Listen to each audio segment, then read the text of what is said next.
So sometimes it's hard to tell what the heck I'm doing when I'm winching on stuff.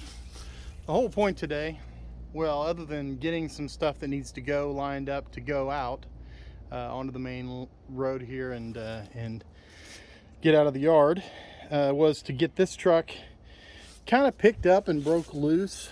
I want to use this bed on another project for me, and this truck, needless to say, it's been here slightly less time than this guy here, but that said, it's not much different in that it's set here long enough that the front bumper bracket is in the bottom of this tree here.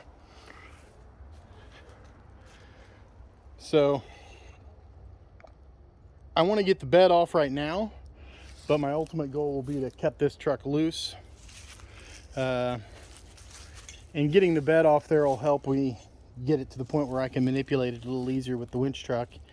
I want to kind of rock it back and forth a little bit to kind of break it loose. It looks like the springs have broke there, so the front axle is most likely loose. If it isn't caught up in tree roots, which I see some right ahead of it, it could be the tree roots are all the way around it.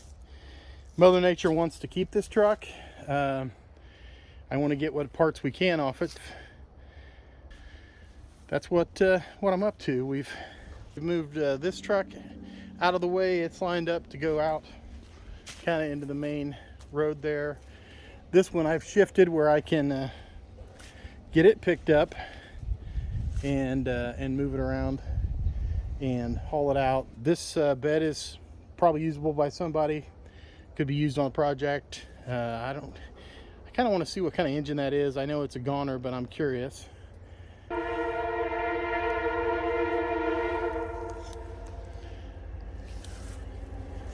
Here come our buddies with the railroad.